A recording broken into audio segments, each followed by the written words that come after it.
अच्छा, तो गार्डेड के बारे में हमने अभी डिस्कशन की कि गार्डेड फिलेबल का उलट है, और जो चीजें हम गार्डेड में पास करते हैं वो इग्नोर हो जाती हैं अगर हम पास करें तब भी। ठीक है, तो अब इसका हम थोड़ा सा एक्सपेरिमेंट करते हैं। टिंकर स्टार्ट कीजिए, और कल की तरह अगर कल की स्टेटमेंट्स आपके पास मौजूद हैं अप एरो के जरिए से, तो उन्हीं को चलाइए।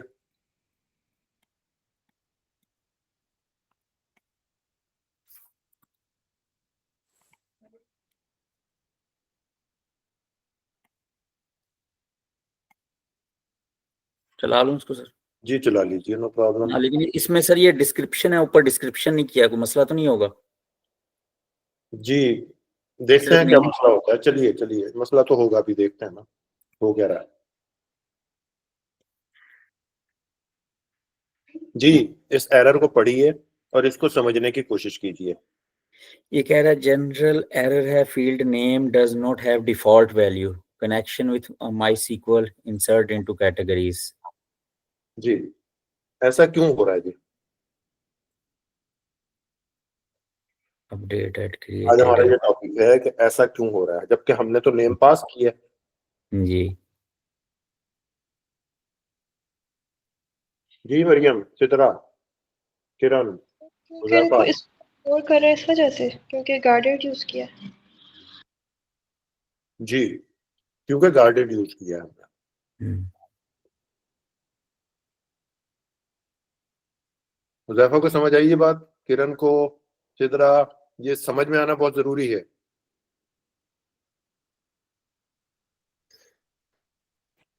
सर मुझे नहीं आई। देखें, हमने ये किया कि गार्डेड में नेम रख दिया। इसका मतलब ये है कि नेम हम पास नहीं कर सकते, अगर पास करेंगे भी तब भी वो उसको इग्नोर कर देगा। अब देखें, जो उसने हमारी जो लाइन हमने लिखी थी, category equal to category colon colon create, उसके अंदर नेम, डिस्क्रिप्शन और आईडी हमने पास किया था। उसने आईडी को कर दिया इग्नोर, उसने नेम को भी इग्नोर कर दिया। अब अगर नेम को इग्नोर कर दिया और आईडी को भी इग्नोर कर दिया, तो उसके पास क्या बचा ले जाने के लिए? एक डिस्क्रिप्शन बच गई और क्रिएटेड और अपडेटेड बच गए, जो उसने वैल्यूज खुद बनानी थी। ये दो वैल्यूज तो वो खुद बनाता है ना, टाइम स्टैम्प से। जी ये तीन चीजें वो लेकर गया डेटाबेस में। डेटाबेस ने कहा, भाई कहाँ आ गए हो, किन चक्करों में हो? नेम के बगैर मैं नहीं आने दूंगा किसी कैटेगरी को, क्योंकि नेम के लिए हमने कोई डिफॉल्ट वैल्यू सेट नहीं की हुई, ना डिफॉल्ट वैल्यू सेट की है और ना हम उसे जाने दे रहे हैं। ठीक है, सो गार्डेड में वो चीजें होनी चाहिए कि जिनको हम एक्सीडेंटली क्रिएट होने से और फिल होने से बचाना चाहते हैं। ठीक है, सो किसी क्लास के अंदर या तो हम गार्डेड यूज करेंगे या फिलेबल यूज करेंगे। ठीक है, सो अब हमें यहां से एक बात ये समझ में आई कि वो चीज के जो टेबल क्रिएट करते हुए हमने नॉट नल रखी थी, नलेबल फॉल्स रखी थी, या जिसके साथ नलेबल हमने नहीं लिखा था माइग्रेशन बनाते हुए, उसका नलेबल फॉल्स था, उसको हम गार्डेड में नहीं लिख सकते। गार्डेड किसी को समझ में ना आया हो तो पूछ लीजिए। दो तीन लोग अगर इसको रिपीट कर देंगे तो बहुत अच्छा हो जाएगा, समझना आसान हो जाएगा सबके लिए। शाहजी, दोनों शाबल के। अस्सलाम वालेकुम सर, मैं तो रिपीट करने के बारे में कहने वाला था, मैं अभी भी ज्वाइन किया मैंने। जी, सिद्रा रिपीट कर दें।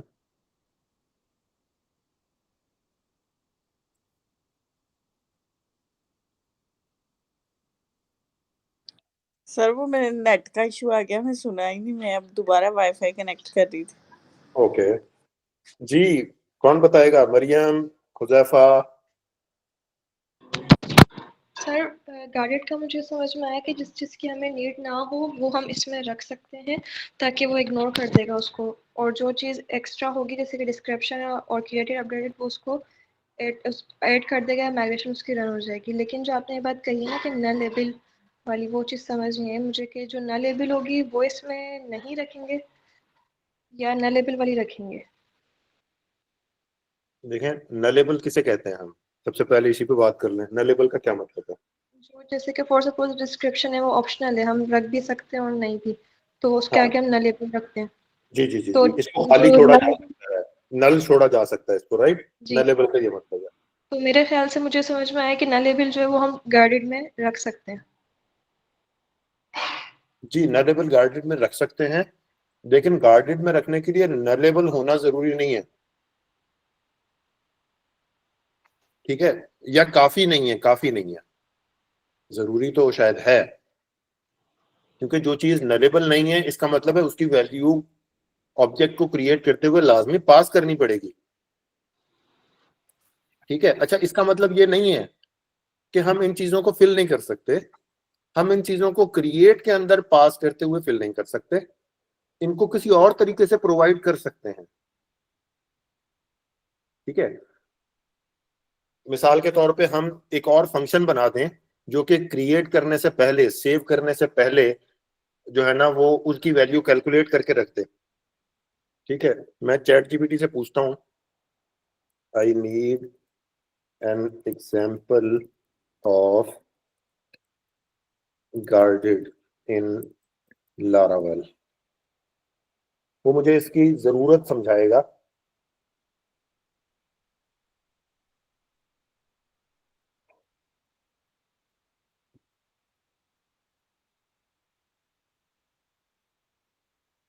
उसने कहा मिसाल के तौर पर रोल है या इज एडमिन की एक फील्ड है,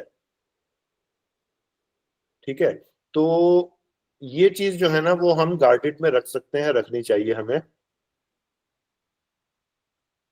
या पासवर्ड रीसेट टोकन है, ठीक है, इसको हमें गार्डेड में रख देना चाहिए क्योंकि ये क्रिएट करते हुए इसकी जरूरत नहीं है, ठीक है? सो वो चीजें कि जो हमें क्रिएट करते हुए जिनकी जरूरत नहीं है और जिनको हम चाहते हैं कि किसी और तरीके से बनाकर सिस्टम को दें, उसको हम रखेंगे गार्डेड में। इसकी मिसालें फिर आगे आगे आती जाएंगी इंशाल्लाह ताला, ठीक है? या मिसाल के तौर पे यूं कहिए कि एक तो ऑटो इंक्रीमेंट है ना, आपका आईडी है, आईडी तो वैसे ही जो है वो आ, आप इग्नोर कर देते हैं, वो ऑटो इंक्रीमेंट हो जाता है, बन जाता है, ठीक है? एक और फील्ड आपकी है for example invoice number, invoice number invoices के टेबल के अंदर वो उसको इस तरह से होने की जरूरत है फॉर एग्जांपल कि उसके नाम के शुरू में लगेगा INV फॉर एग्जांपल, फिर लगेगा 25, फिर लगेगा 03, फिर लगेगा ये, ठीक है? इस तरह का जो सिस्टम है, अगर इस तरह का सिस्टम यूजर प्रोवाइड करेगा तो वो हमारे लिए मसाइल का बाइस बनेगा, इसलिए हम इस तरह की चीज को रख देते हैं गार्डेड में। इससे अगली इनवॉइस जो है वो इस तरह की होगी, उससे अगली इनवॉइस का जो नंबर है वो मुमकिन है कि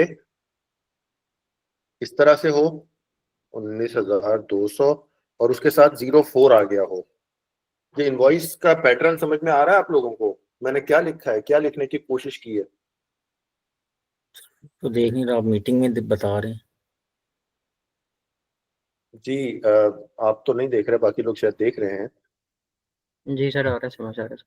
क्या मतलब है इसका INV के साथ जो मैंने चीजें लिखी हैं? ये डेट और मंथ उसको कर लेना सर।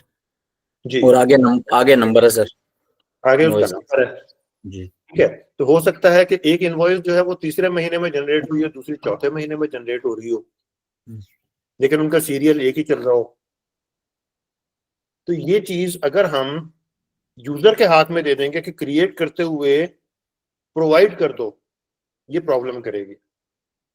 इसके लिए हम बनाएंगे एक अलग से फंक्शन, मेथड बनेगा क्लास के अंदर जो कि चेक करेगा जाकर पहले कि आखिरी इनवॉइस का क्या नंबर था, 19,099 था, महीना इस वक्त कौन सा चल रहा है, साल कौन सा चल रहा है, मिल मिला के एक इनवॉइस का नंबर जनरेट करेगा वो और फिल कर देगा और इंसर्ट की क्यूरी में वो अवेलेबल हो जाएगा।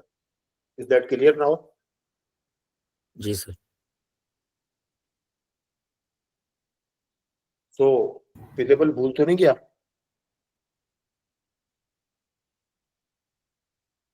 गार्डेड करते करते जी फिलेबल Yes, कौन sir. डिफाइन करेगा, कौन रिपीट करेगा फिलेबल में क्या होता है? हमजा भाई।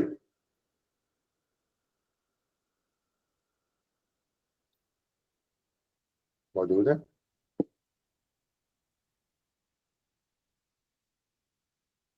हुजैफा, आपकी खामोशी।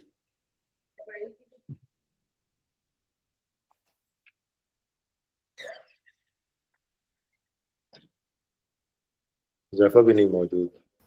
सर तारक, फिलेबल तो नहीं होता है थिंक जिसके अंदर, यानी जिस फील्ड को हम वो एमडी नहीं छोड़ सकते। सर एक माइक ऑन करके बात कर लीजिए ताकि समझ में आ जाए थोड़ा सा।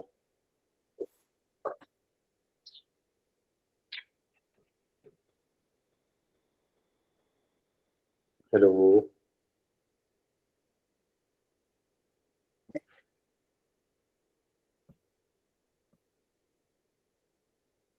एहतशाम भाई आप रिपीट करेंगे फिलेबल को?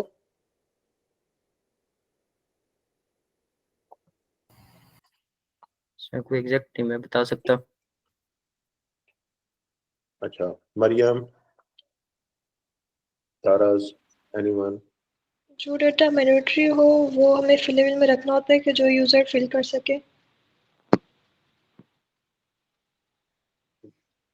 मैंडेटरी और फिल कर सके ये दो मुख्तलिफ चीजें हो गई। जरा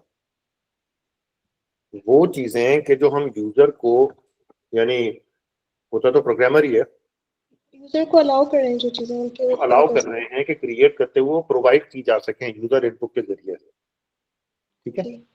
उसको हम फिलेबल में रखते थे। जी, क्वेश्चंस? सर इसमें डिफरेंस तो दोनों में यही हुआ कि फिलेबल में हम इंसर्ट कर सकते हैं, जी मतलब वहां पे इंसर्ट करते हैं, और जो दूसरा है उसमें हम इग्नोर कर देते हैं। जी, एक वाइट लिस्ट है एक ब्लैक लिस्ट है, यूं कह लीजिए। जी, जैसे उसमें हमने ईमेल और नेम दिया, उसकी वैल्यू तो इंसर्ट हो जाएगी, इसमें अगर हमने दिया है तो उसकी नहीं होगी। जी, इग्नोर हो जाएगी, उसको निकाल जी बाहर हाँ करेंगे जी। अगर प्रोवाइड करेंगे तब भी। जी सर अब क्लियर हो गया।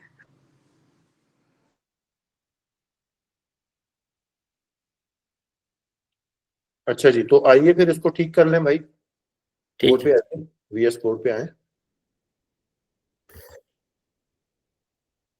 और इसमें से नेम को हटा दें, बल्कि हाँ आईडी बेशक मौजूद रहे। अच्छा आईडी रख दें, ठीक है। Let us experiment this. ID को भी हटा दें, कमेंट कर दें, और पूरी ये तीनों लाइनों को, चारों लाइनों को कमेंट कर दें जैसे फिलेबल को किया था। सिर्फ अभी आईडी बचा है सर। हाँ जी, हाँ जी, कोई बात नहीं दिल छोटा ना करें गार्डेड, गार्डेड की तीनों लाइनों को, चारों लाइनों को कमेंट कर दें। कंट्रोल जेड करें, हाँ ठीक है, ओके, हाँ ठीक है, कर दें। इस नीचे वाली लाइन भी ओहो कैसे, सॉरी। कंट्रोल जेड, ठीक है, नीचे वाली लाइन भी ले लें और कंट्रोल स्लैश, ठीक हो गया। ऊपर वाली को इनेबल कर दें। कंट्रोल स्लैश ही करूंगा वापस आ जाएगी। हाँ जी, वाह वाह, मजा आ गया। अच्छा, अब हमने आईडी यहाँ पे इनेबल किया हुआ है कि हम यूजर से आईडी ले लेंगे। आइए टिंकर से बाहर निकलें, टिंकर में दोबारा जाएं, यही स्टेटमेंट चलाते हैं दोबारा।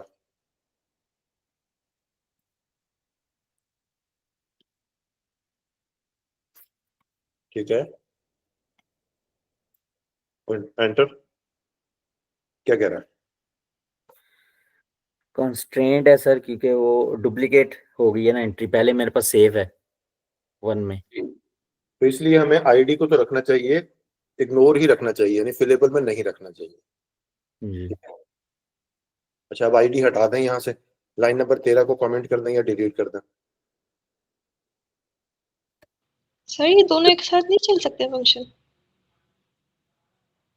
जहां तक मैंने पढ़ा है कि नहीं चल सकते, बाहर निकलना पड़ेगा टिंकर से, दोबारा आना पड़ेगा। वही सर करने लगा हूँ। हम्म। अगर दोनों होंगी, इसको आप प्रैक्टिस कीजिएगा जरा कि दोनों में से कौन सी को तवज्जो दे रहा है वो। किसी एक को ले लेगा, दूसरे को इग्नोर कर देगा, वो मेरा ख्याल है एरर नहीं देगा। जी एंटर करें। अब बन नहीं गई। दिया। ओके हो गया सर। ठीक है, 8 नंबर। जी उसने ID1 को इग्नोर कर दिया। जी ठीक है, तो जो चीज फिलेबल में नहीं है वो इग्नोर्ड है। ठीक है, अगर उसकी कोई डिफॉल्ट वैल्यू है, इसकी तो ऑटो जनरेटेड वैल्यू है, इसकी तो ID की ऑटो इंक्रीमेंट है। ठीक है, अगर तो वो ऑटो जनरेटेड है या ऑटो फिल्ड है फिर तो ठीक है, उसके लिए आपने कोई फंक्शन बनाकर उसको फिल करवाया हुआ है, जैसे IMG के बारे में मैंने बताया था, फिर भी ठीक है। और अगर वो नलेबल है फिर भी ठीक है। लेकिन अगर नलेबल भी नहीं है, फिल करने के लिए आपने कोई फंक्शन भी नहीं बनाया और फिलेबल में भी नहीं रखा और वैल्यू प्रोवाइड भी नहीं की, तो फिर एरर आएगा, जो हमने ठीक देख लिया। जी। ठीक है जी, ठीक है। नवीरा इसको अल्फाज में कह दें ताकि रिकॉर्डिंग में आ जाए, काम आएगा लोगों को। पढ़ के बता दें जो आपने लिखा है। जी सर, जिस तरह से मरियम का सवाल था कि अगर हम एक ही मॉडल में फिलेबल और गार्डेड दोनों का यूज कर सकते हैं, तो मतलब दोनों को एक साथ यूज करना बेस्ट प्रैक्टिस नहीं है, क्योंकि फिलेबल डिफाइन होने के बाद गार्डेड इग्नोर हो जाता है। लराबल जो है वो सिर्फ एक को ही कंसिडर कर रहा होता है, फिलेबल को। ओके, जज़ाकल्लाह खैर। अच्छा जी, सो ये हमारे पास यूं आया कि एक कैटेगरी है और उसकी बहुत सारी प्रोडक्ट्स हैं। अब प्रोडक्ट्स में आ जाइए जरा, प्रोडक्ट के मॉडल में। यहाँ पे हमारे पास, चलिए डिफाइन कीजिए, फिलेबल बनाएं। यहाँ पे जाके देखें प्रोडक्ट में क्या कुछ मौजूद है, उसका फिलेबल बनाएं।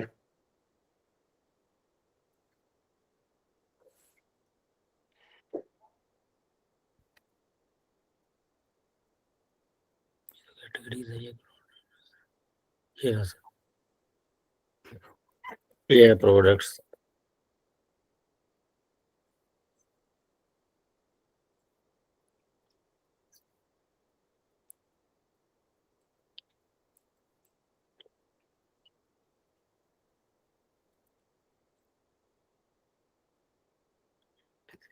आप लोग ना पूछते नहीं है, लोग नहीं पूछते तो फिर मुझे पूछना पड़ता है, फिर आप थक जाते हैं।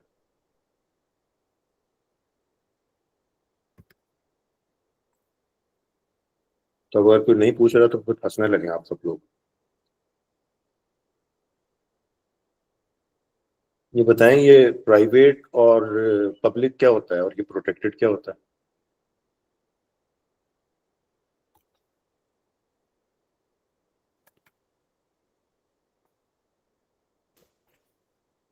यस प्लीज, किसने हाथ उठाया, समझ नहीं आई। अस्सलाम वालेकुम सर। वालेकुम। पब्लिक पब्लिक वो होता है जो थ्रू आउट द मतलब प्रोग्राम आपका कहीं भी एप्लीकेबल होता, सॉरी क्या कहते हैं उसको, एक्सेसिबल होता है।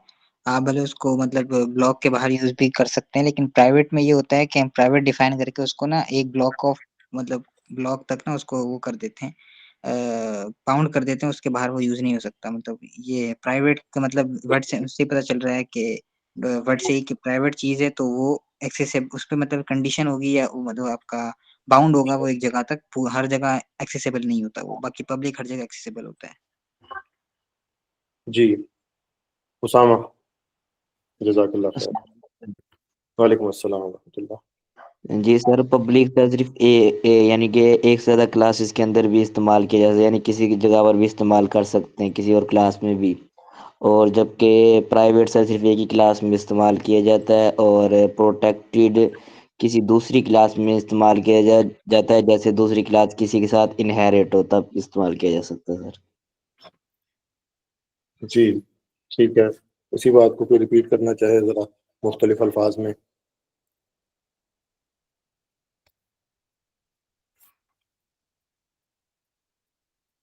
मरियम, चित्रा। सर जहाँ तक मुझे याद है पब्लिक जो है क्लास के बाहर कॉल कर सकते हैं और जो प्राइवेट है वो क्लास के अंदर कॉल किया जाता है। ठीक है। अस्सलाम वालेकुम सलीम भाई, कितनी और चलेगी मीटिंग? बस खत्म हो रही है। ठीक है, फिर यहीं रुकिए। ओके जी। सो प्रोटेक्टेड कौन बताएगा?